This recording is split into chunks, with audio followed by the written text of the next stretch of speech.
I filled the tank with my last $20. Better than food, better than booze, speed. As easy as 1, 2, 3. But where to go? How to fulfill the promise I made myself? When will it ever stop? When will the terrible visions that mar my waking and distend my dreams cease? It's dangerous for me to be driving.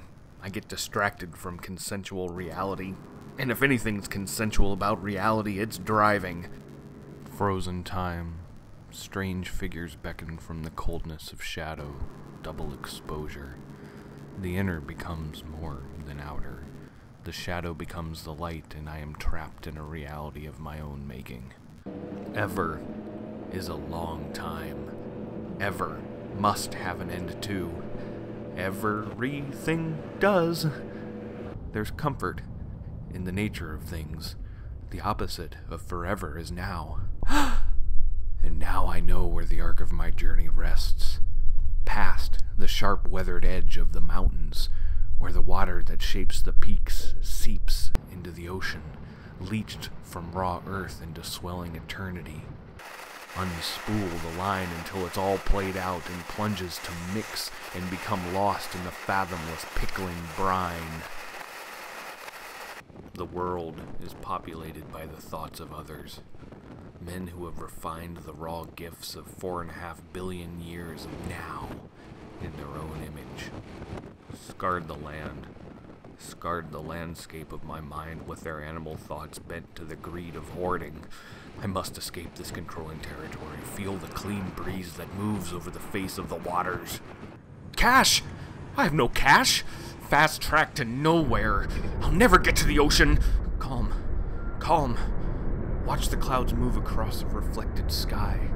Billowy ships through the sea of blue. Oh, they're gonna catch me, throw me back, bend my spine like a fish on dry land. Wait while we capture your plates. Feed alphanumerics through the system to assess threat level high. Cash, my culture's only currency, the lingua franca of twisted souls, and I am bankrupt. Head down, barrel through. Go, go, go. Write your ticket to an empty home. Speed to lands opposite where there is only one vast road, broken by peaks and troughs, all directions possible but up, compensated for by crushing measureless down so dark it would twist beams and girders, the thought that made them to nothing. There it is. San Quentin. Service? What service is there in incarcerating men's souls, stacking skeletons behind iron bars to watch them throw bones in the dust? Prisoners look across the bay to a city that looks like freedom to their withered eyes, eyes that are pruned in their sockets by hours toppling the years of staring at prison color. And yet, I would gladly change places and become a prisoner if I could pace the confines of my cell, free from the relentless pursuit of my mind down avenues that dead end in mongrel faces. Mount Tamalpais, once distant, now near. The line of your erosion like a dark tsunami come to cleanse the rooted tangles from firm earth in a thunderous act that defies our pitiful thoughts of permanence. One day, the ocean will be served a lesson in kind when the sun's face broods over waters that can't bear such scrutiny. Boil away the dross, empty road, clean green. Time expands like the early days, the baby days before the mouth learned to shape the sound of objects. Raw feelings that twisted around me, constricted my breath, crumpled my face to hard lines no one could break through or cared to break through. An orphan, disturbed, the charge of the state, reared by standardized evaluations, drugs, administered to standardize the mind so that I would be quiet and not bother anyone and die without being too much of a burden. I found comfort in fire, coaxing it to life, inviting its power in unwanted places to consume to ashen quiet the once noisy buildings. My mark on the world, so fleeting yet so bright and warm. The only time I feel calm is when I feed my master, but master wants more. Master wants people, and not abandoned buildings. Wants more, wants to feast on screams, blistering flesh that feeds the screams, mouths stuffed on screams, bursts hot and bubbling, then they will know I exist. Do you know I exist, God? The empty houses people build for you, tabernacles that contain nothing inside but a false hope for meaning. Don't you understand? There's only meaning in consumption.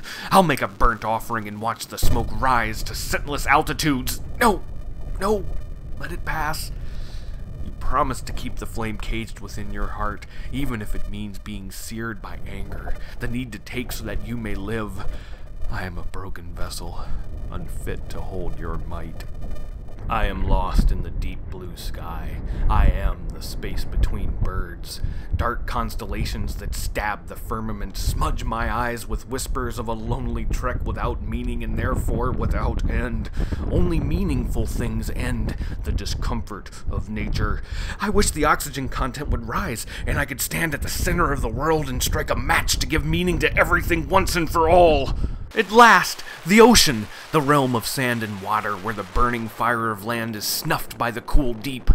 The calm of shadow over sand, my presence emulsified on pulverized rock by the sun's angle, the quietude of once cliffs shifting underfoot, released from upward magnitude to slumber flat on the shores of eternity.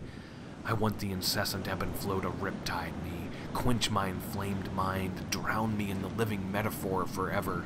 No better way to get a true grasp on ultimate meaning. Dive into the bracing cold, swim beyond the breakers, keep going, limbs tire, become soft with fatigue and sink down to engulfing shadow where I become nevermore. The hot sun of being pulls me back. I will never be able to forget who I am, no matter how hard I try. Show me the way, darling ocean, soft queen. Guide me to what I need to see. A sea lion! Wait, something's wrong. No movement. A dark stain at the head where the animating spirit oozed into the sand. It doesn't know bone white is showing through ragged flippers like a secret of fine china, or that the sun speeds its decomposition. The stench is terrible. You show me this, the carcass of a rotting sea lion? This is the marker you send to cut through the fog of my infested brain? I fear it will bound up and touch me with blubbery death, attack me, suddenly roused, furious to be called back by my presence, ashamed by how different it must seem to me, a creature stuck between the here and gone. I'm such a creature. I have been my whole life. Never present because I can't see clearly. Incessant thoughts, crowded images steep my eyes and slick a thin coat of me over everything like an oil spill.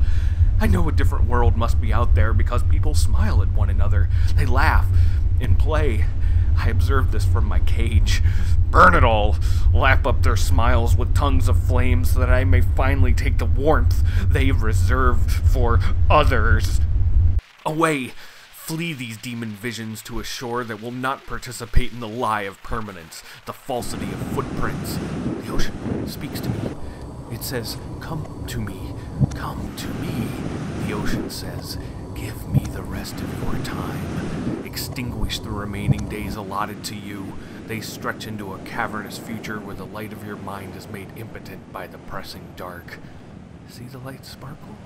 The fire of the sun holds no sway. It breaks across my back and shatters into harmless glitter thrown by a child. Life is a constant state of becoming and then fading back to the nothing from which it arose. Coming and going, just as your breath comes and goes. All of it staggered in a dizzying carousel of eater and eaten. Douse the flame that penetrates your mind and burns the goodness within you, makes you a shadow. Remember the sea lion. The gravid dignity of death, alive it would have been just a barking, mewling head. Alchemize your shadow with flame. Turn yourself to substance with a hammer strike that releases a spark that explodes with the thunder of non-being.